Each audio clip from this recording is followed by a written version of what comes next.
What is up, LEGO fans, and welcome back. Alex here. In this video, we are going to be building the highly anticipated UCS Republic Gunship. This is set number 75309, contains 3,292 pieces, and retails for a whopping $350 US. Now, this is a very highly anticipated LEGO set because it is the first fan-voted UCS set that we've had the option to actually vote on.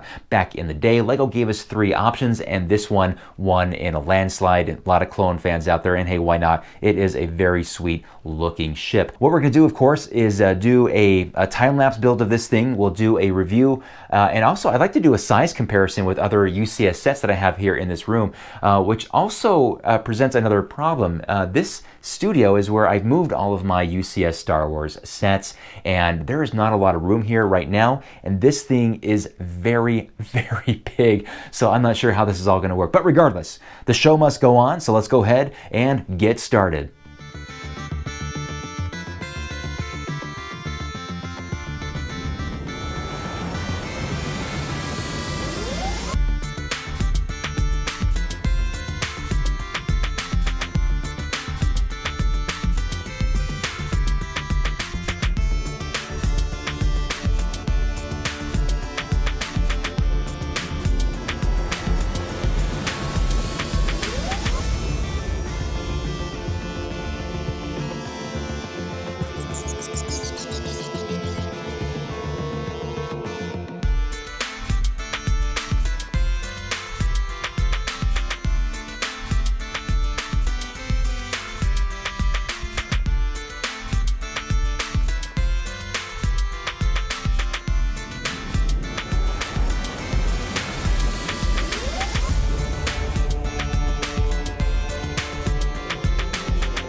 All right, you guys, we are back, and here is the Republic Gunship. This thing is just huge. I've seen videos of this thing in videos before it was released, right?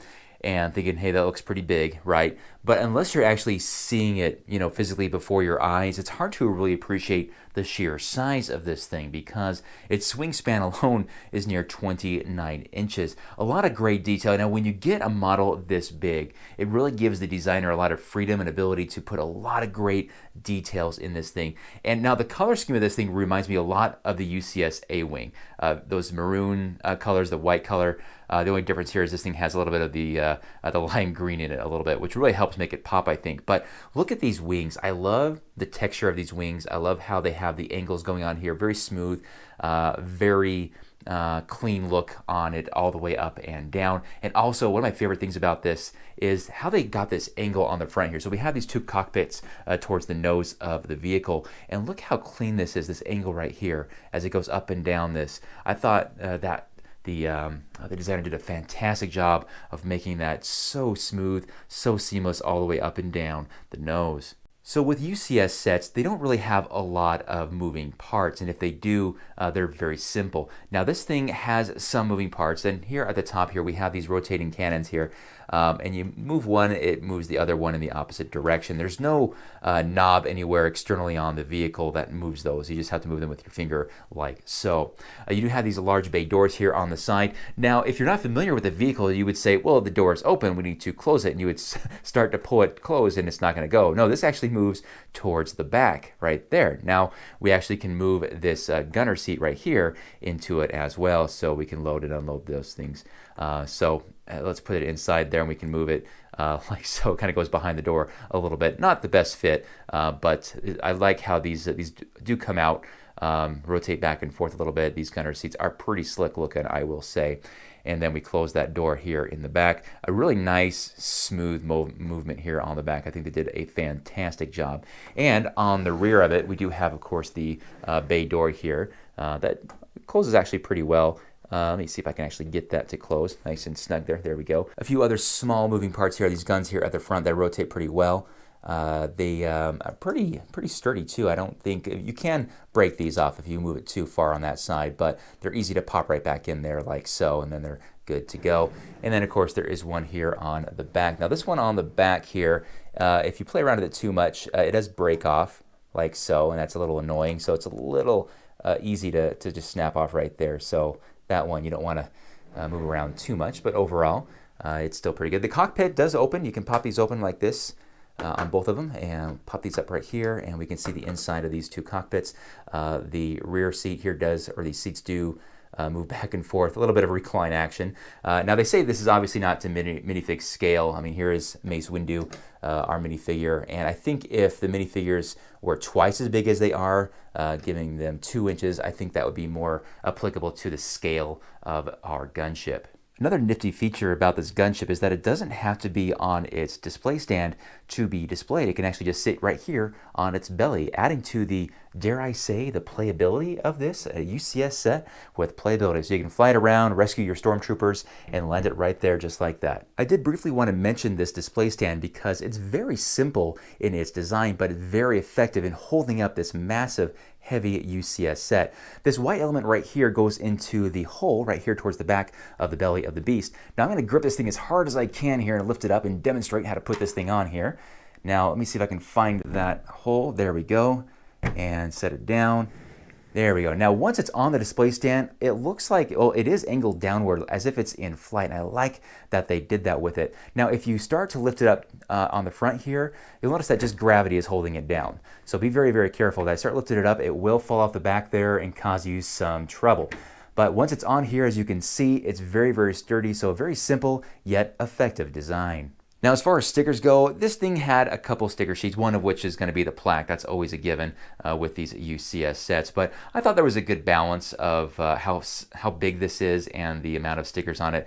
Bigger stickers, too. They're not a bunch of tiny stickers. Right here's a sticker. You have some long stickers right here, circular stickers here on the side. But overall, I was pretty happy with the amount that we got there. Now, of course, we get a couple minifigures here with this thing. You get Mace Windu and a clone trooper here. Nothing too crazy or special here. I know a lot of people wanted to have specific characters from the Clone Wars in this particular set, but this looks like it's more based on the Episode 2, the Clone Wars. Pretty straightforward, nothing on the rear of their faces, but I do like that the Stormtrooper does have a face. I think that's a nice touch. Now let's take a look at the instruction booklet. This thing obviously is going to be very, very thick, very heavy, and I will say this before I open this up, and this is no criticism to the set itself, but I will say, generally speaking, when I'm building Lego sets, many times in the instruction booklets, they only have you add one piece in a certain page, or maybe it's 2 pieces, and it just seems like an awful waste of space, and I'm sure there's a reason that they do that I can't really, don't understand, and it's easy for me to criticize that as a consumer. But nothing against this model, it's fantastic, but just something I noticed as I build these Lego sets. Now on the inside of the booklet here, I found myself actually reading this a lot before I started building the model. Some information about how this thing won, how they had 53,000 people vote, and I think it's on the next page when we talk about, yeah, here it is, Meet the Designer. Over 30,000 people of the 53,000 voted for the Republic Gunship. That is overwhelming support for this thing, and hey, why not? It is a fantastic looking set. All right, moving on to the next page here, we have some illustrations and some information about the scene that really made these things famous when they whooshed in episode 2 and saved the day, bailed out our Jedi fighting against the droid army and getting them to safety. Very, very cool. Let's see, some cool information about the gunship. I love these illustrations. This is really cool, and I don't remember a time where I actually stopped and read through the instruction booklets more than I did with this particular set. Anyway, we're going on in here, and it looks like we have, I think there were 17 sections.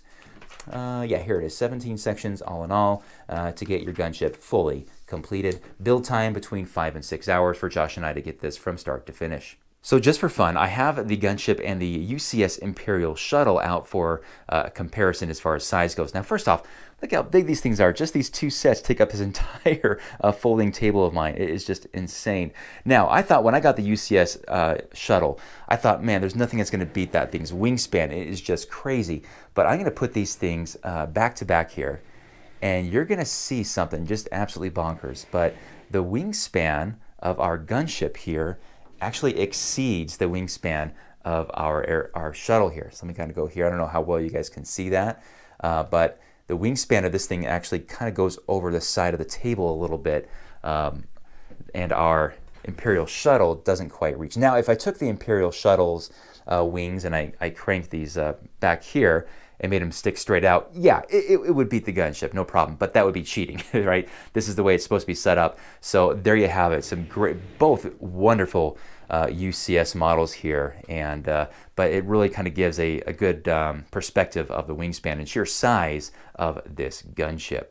It is now time to find a spot to display our UCS Republic gunship. This thing's size is going to make that quite challenging, but I'm thinking we can figure this out.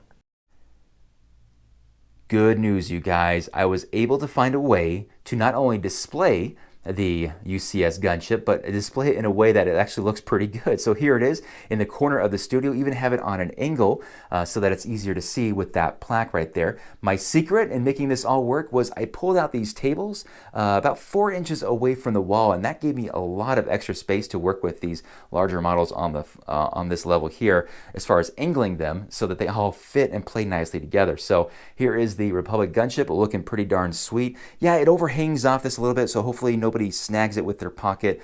Not a lot of people come in here and it's kind of backed into the corner, but anyway, I do have my window open. That always has the blackout blinds closed there, but I have it open just so we can kind of see a little bit better as I'm making this final clip. But I did have to move my TIE Fighter up here. That was actually in the spot there in the corner, so I did a little bit of musical chairs with my sets here, but very happy with how this looks, guys. So that is it. That is my build and review of the new UCS Republic gunship, a proper UCS Star Wars set. Very happy to have this in the collection, guys. Let me know what you guys think about this and if you'll be picking it up and what you hope to see in the future for UCS Lego sets. That is it for me. You guys have a wonderful day and we'll see you next time. Bye-bye.